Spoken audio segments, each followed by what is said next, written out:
나를 품어주소서.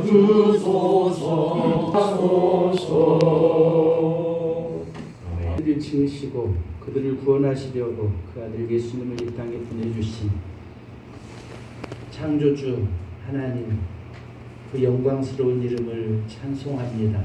사명 따라서 어린 영혼들의 구원을 위해서 일하는 귀한 하나님의 사람들 이곳에 모여서 함께 하나님을 찬양하고 예배하며 또 하나님 같이 기도하며 하나님 하늘의 비전을 나눌 때 성령님 우리 가운데 함께해 주시기를 원합니다. 네. 아버지 하나님, 아직도 복음을 듣지 못한 어린이들이 한국과 북한과 아시아와 세계 곳곳에 참 많이 있는데 저희들의 힘이 미약하여서 아버지 하나님의 뜻을, 하나님의 마음을 시원케 해드리지 못하는 때가 많습니다. 하나님 저희들을 긍휼히 여겨 주시옵시고 어린 아이들에게 어떻게 하면 쉽게 효과적으로 전할 수 있는지 또 잘 전해 주실 수 있도록 함께하여 주시기를 원합니다. 말씀을 전하는 자와 듣는 우리 모두가 피차 하나님의 영광을 보며 그 말씀이 우리의 삶에 큰 힘이 되도록 역사하여 주시옵소서. 특별히 또 장소를 제공하는 서울 우리 교회 가운데도 함께 하시고 이 교회가 주의 뜻을 이루어드리기에 합당한 교회 되게 하시고 이 교회를 드나드는 영혼들마다 예수는 나의 구주요 나의 하나님인 것을 고백하게 하시고 아버지 하나님 그들의 일생이 주님 앞에 아름답게 드려져 하나님을 영원롭게 하는 은혜가 있게 도와 주시옵소서. 함께하는 모든 우리에게도 큰 복으로 같이 해 주시옵소서. 예수님의 이름으로 기도하옵나이다. 아멘. SMI 스토리텔링 미니스트리 인스티튜트의 대표이시고 또 KWM의 총무를 역임하셨습니다. 또 자세한 소개는 우리 강사님께서 또 소개해 주실 거고 제목은 다음 세대를 위한 성경 스토리텔링 이런 주제로 말씀을 전하실 텐데 나오실 때 우리 뜨거운 환영의 박수 부탁드리겠습니다. 이렇게 신년부터 좋은 일로 귀한 일로 동역하게 돼서 너무 감사합니다. 성경 말씀 한 구절 좀 보고 싶은데요. 마가복음 4장을 보겠습니다.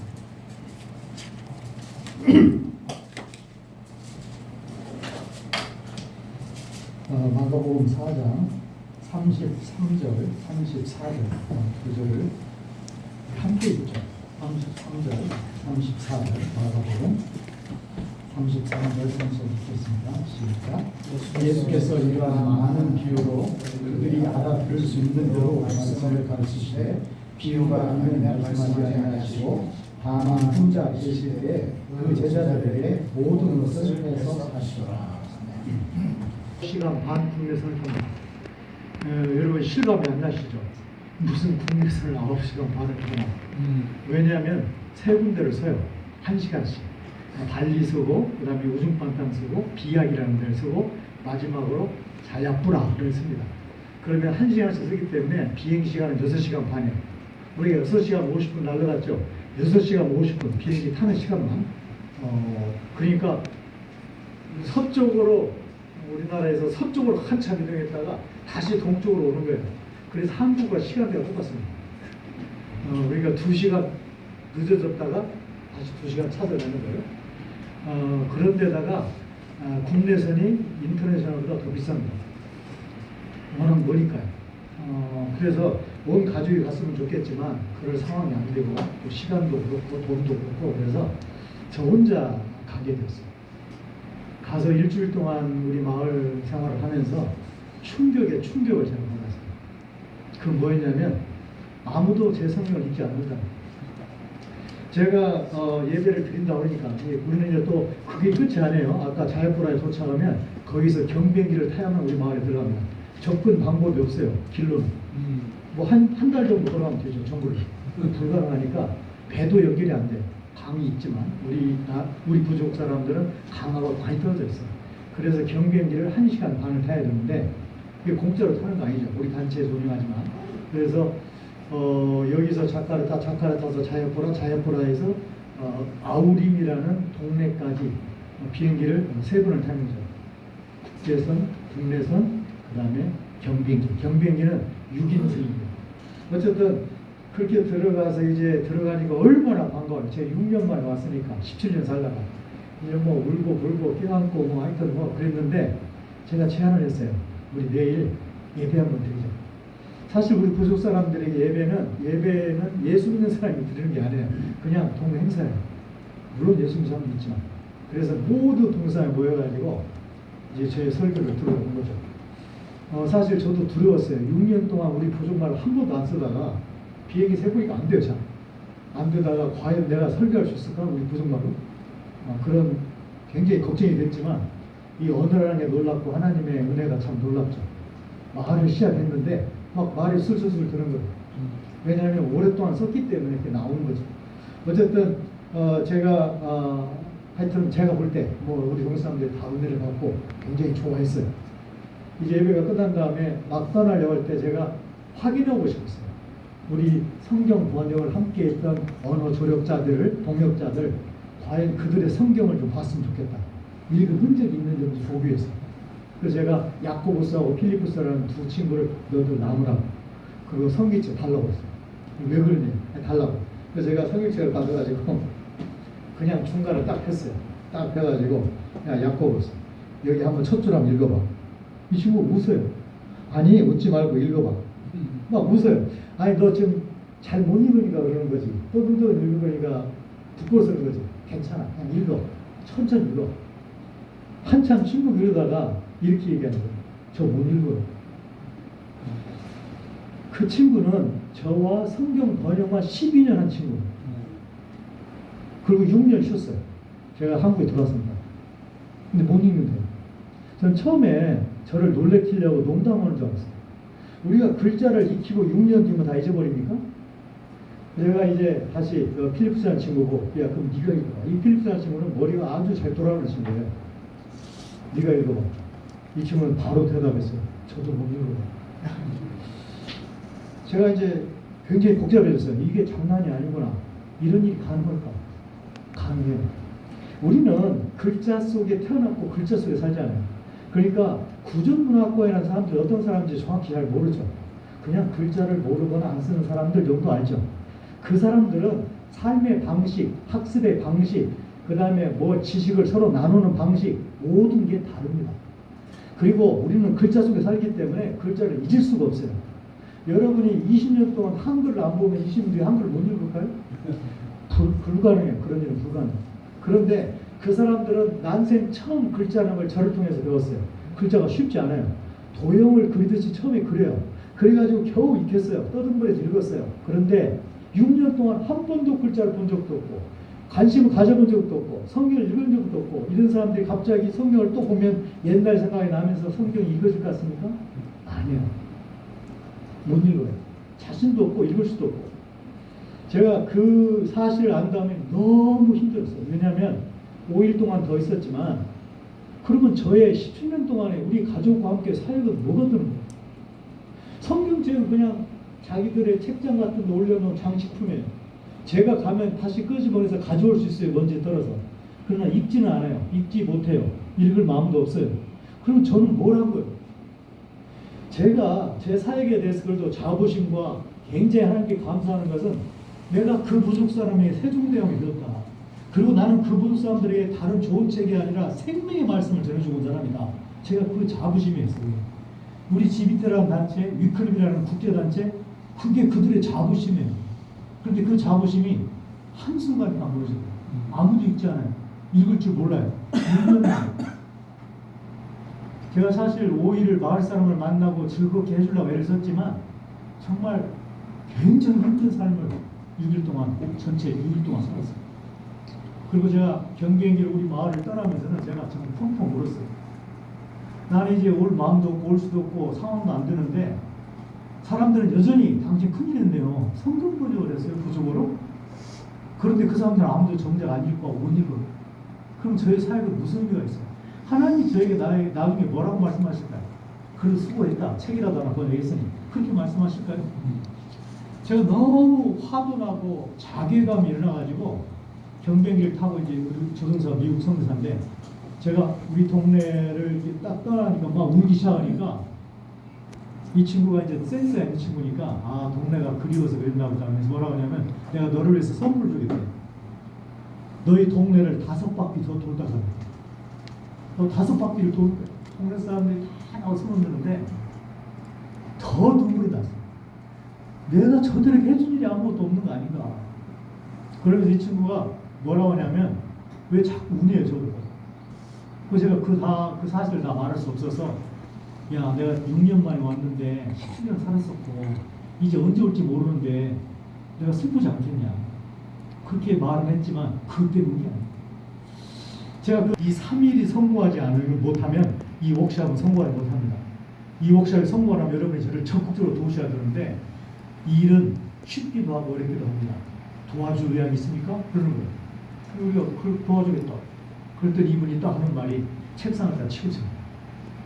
책상에 필기도구가 아무것도 나오면 안 됩니다. 컴퓨터, 스마트폰 다 집어넣으세요. 여러분은 제가 강의를 진행하는 동안에 뭔가 적고 싶어질지 모릅니다. 적으시면 안 됩니다. 아예 가방에 다 싸세요. 책상을 다 치워서 한 40분이 다 치웠어요. 그리고 강의를 하시는데 잘요. 정말 이야기를 하나하나 풀어가지 쭉 얘기를 하는데 문제는 이거예요. 그러다 가끔 이분이 이렇게 말하는 겁니다. 여러분, 제가 이제 글자 없이 글자를 모르고 구전으로 이야기로만 사는 사람들 교육의 7가지 특징을 한번 나누려. 제가 7이라는 숫자를 듣는 순간에 걱정이 생긴 거예요. 저 어떻게 다 이거죠? 적지도 못하고 외부도 못하게 하네. 막 생각이 복잡한 거예요. 적은 거 안 해야 될 것 같은데 적어도. 그래서 제가 편법을 썼어요. 이 볼펜을 꺼내고 조그마한 종이 쪼가리를 넣고 이거 보면 안 되니까 딱 가리고 집중을 하면서. 그리고 사실 이분이 첫째하고 얘기를 하면 첫 번째 말에서 가장 핵심적인 단어 하나를 한국말로 쓰는 거예요. 그리고 둘째 하면 딱 아니다. 예를 들어서 첫째 구체성이 발달해 있습니다. 추상성은 통하지 않습니다. 그럼 구체성 쓰는 거죠. 그렇게 해서 3개를 잘 썼어요. 7개인데 넷째 딱 이분이 그러는데 갑자기 넷째 해놓고 나서 강의를 멈추는 거예요. 제가 사실 중앙쯤 앉았는데 저를 뚫어지게 딱 쳐다보는 거예요. 그러면서 우리 적지 않기로 했죠? 그러니까 39명이 일제히 저를 다 쳐다보는데 40명 중에 한국 사람이 저 혼자 있어요. 정말 국위를 선양하지는 못할 만큼 모든 사람이 쳐다보는데 저를 보고 화끈거리고 어떻게 할지 모르겠어요.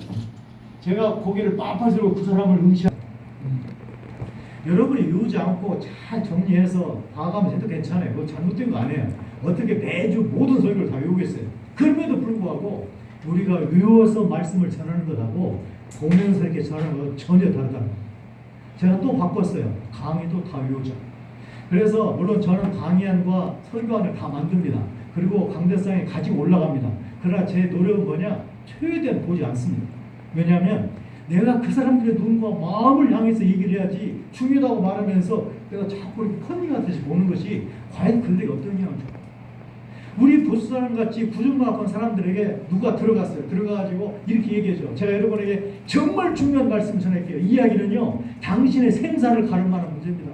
그래서 자꾸 뭘 보면서 이렇게 하면 그 사람이 생각할 때 저 사람이 저걸 중요하게 여기고 있나? 아니 정말 중요한 일은 내 마음과 벌써 쏟아져 나와야지. 그걸 보고 자꾸 잠깐만 기다려봐. 이게 중요한 거 써놨는데 이렇게 하면 되겠냐는 거야. 제가 그때 스토리텔링이 무엇인지를 정확히 그때야 이해하게 되었어요. 저걸 해야 된다. 이 파트를 만들자.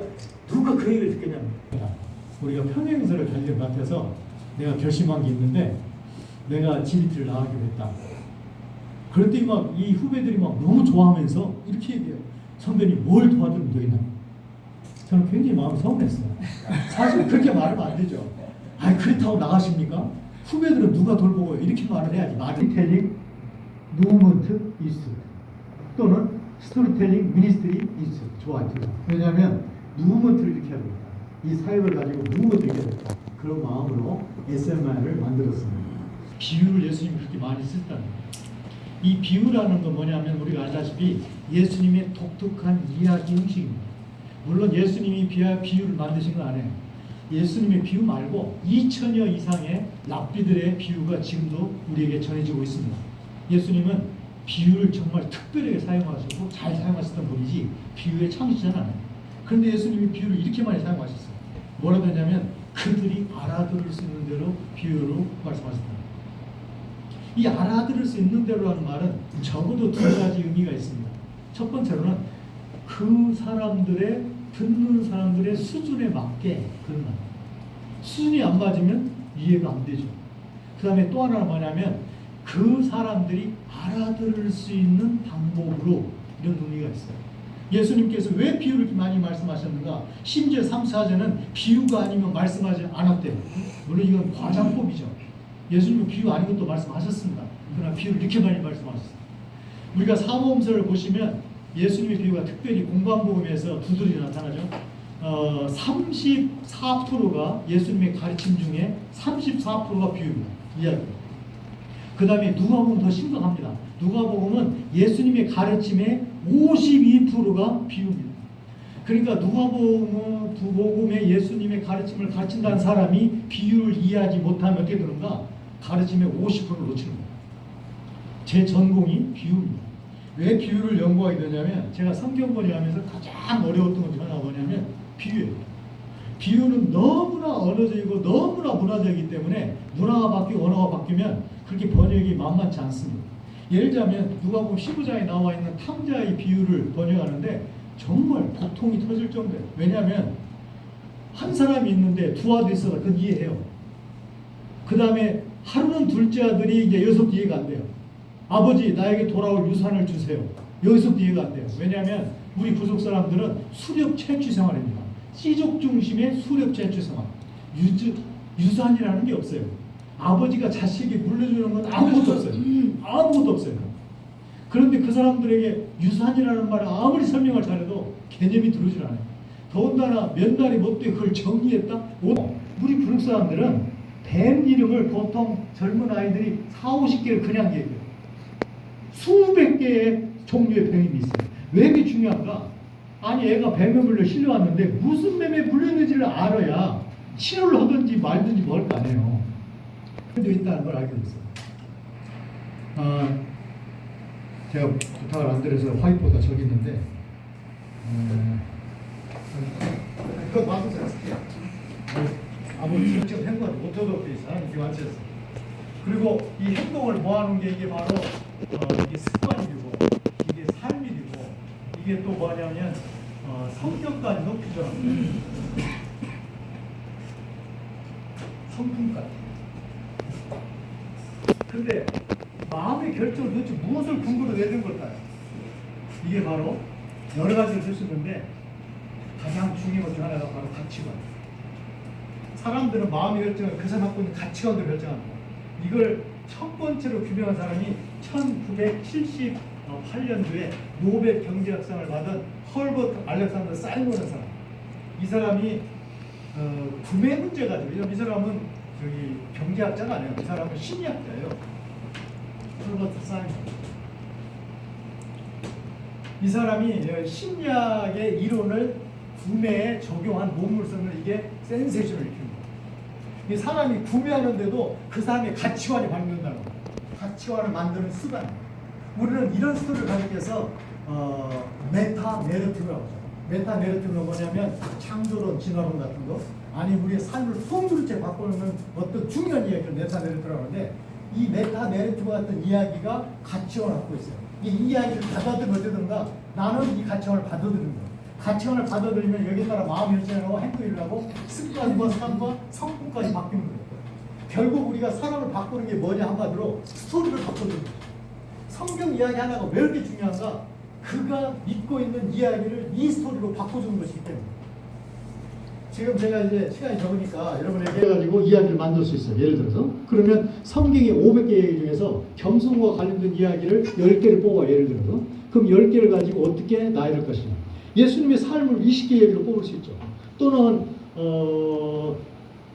하나님의 구속사 이걸 뭐 한 50개 이야기로 뽑을 수 있겠죠. 창세부터 시작해서 이런 식으로 세트를 만드는 게 중요한데 세트를 만들 때는 이런 작업이 필요합니다.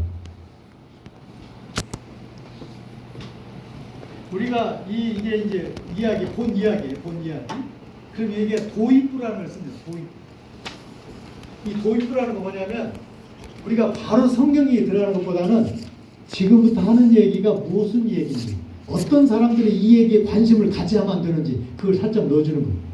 여러분은 이런 어려움 또 이런 당황스러운 일을 당한 적이 있습니까? 예를 들어서 당황스러운 일을 해주고 성경에도 이런 어려운 일, 당황스러운 일을 만난 사람들이 어떻게 그 문제 해결했는지가 나와 있습니다. 이게 도입부예요.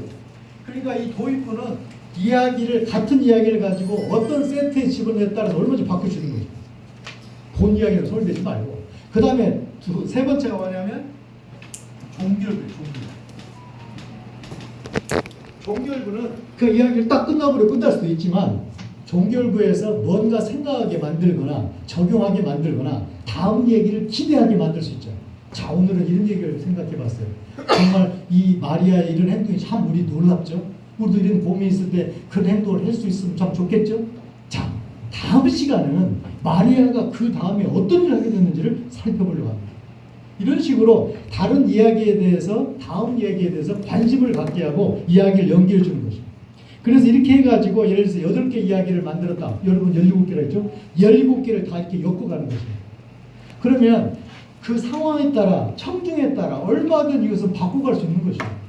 그러나 본 이야기는 항상 똑같아요. 이게 바로 이제 이야기 사역이라고 말할 수 있습니다. 제가 이 도시 성경 스토리텔링이라는 책이 있습니다. 아가페 출판사 나왔고 성경 스토리텔링 그 제가 번역한 책이고 그 다음에 두 번째는 제가 쓴 책인데 왜 이야기인가 라는 책이 있어요. 이 프리셉트에서 나왔습니다. 왜 이야기인가. 그 책에 보면 이야기의 전반적인 다른 모든 게 다 들어있습니다. 여러분이 이걸 한번 보실 수 있으면 앞으로 여러분의 사역에 스토리텔링의 이론과 실제로 어떻게 접목할 수 있겠다 이런 아이디어를 얻을 수 있을 것 같아요. 그 다음에 세 번째로는 그것도 제 책인데 이건 설교에 관한 책입니다.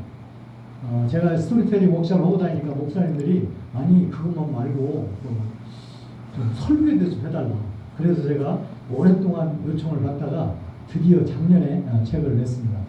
책 제목이 뭐냐면 수요일 이후에도 기억나는 설교. 제목이 길죠. 왜 이렇게 됐냐면 미국 그 설문조사 회사에서 설문조사를 했어요. 수요일날, 주일날 들은 설교를 물어본 거예요. 신자들에게. 그런데 놀라운 사실은 88%의 사람들이 기억을 못해요. 82%의 사람들이 주일 설교를 기억을 못해요. 물론 설교한 사람은 기억하겠죠. 그러나 그 내용이 아니고 제가 주장하는 스토리텔링 프리칭은 뭐냐면 설교가 이야기의 구성을 갖는 것이에요. 그게 강의 설교든 주제 설교든 본문 중심의 설교든 관계없어요. 과연 내 설교가 이야기의 구성을 갖느냐는 이야기의 구성이 뭔가 가장 쉬운 게 기승전결이에요. 어떻게 이야기를 시작할 거냐. 어떻게 과도에 내지는 전개가 되면서 복잡한 사실을 어떻게 할 거냐. 그 다음에 세 번째는 어떻게 정점, 클라이맥스를 것이냐. 네 번째는 어떻게 대단의 막을 내리고 적용할 거냐. 이게 바로 설교가 이야기 틀을 갖는 것이에요. 제가 그래서 이야기의 틀을 갖는 이야기형 설교 10개를 만들었습니다.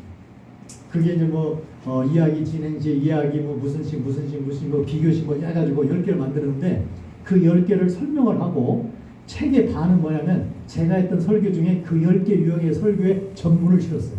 이 책 반은 설교고 책 반은 스토리텔링 설교 이론입니다. 상당할 수 있는 복된 모임, 복된 연합이 되게 주님 도와주옵소서. 오늘 또 이 귀한 시간 주셨음을 다시 한번 감사합니다. 이 모든 말씀을 예수님 이름으로 기도하였습니다.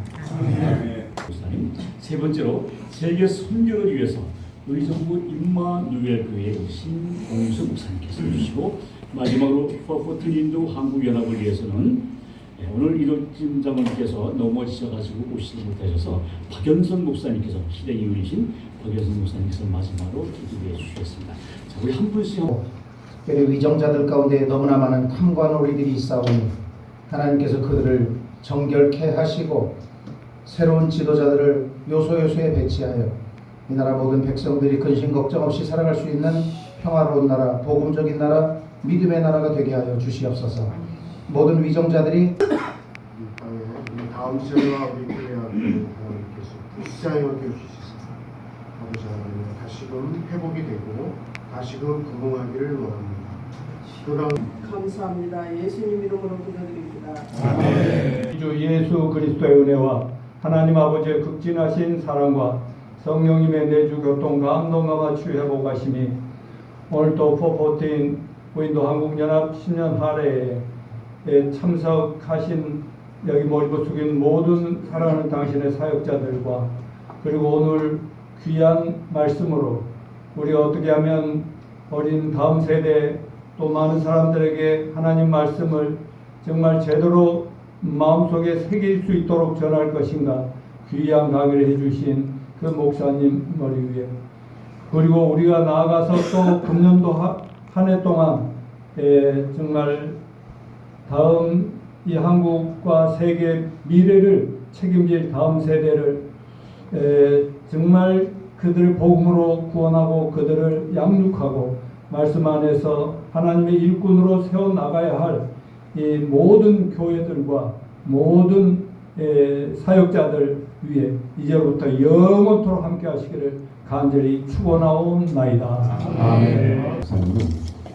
우리 2011년에 포포티 윈도우 포럼을 CGN TV에서 했을 때 세팅을 도와주시고 또 오셔서 한국지를 진행해 주시기도 했습니다. 여기 계신 분 참여를 못 하셨는데 그때는 이제 우리 포포틴 연합이 형성되기 전에 변혁 한국이 KWMA에 협력을 얻어서 진행했던 그런 경험이 있습니다. 그 이후로 소식이 궁금했는데 스토리텔링에 대해서 사용을 하신다고 얘기를 들어가지고 그걸 기억해서 오늘 이 자리를 모셨습니다. 정말 잘 모신 것 같죠?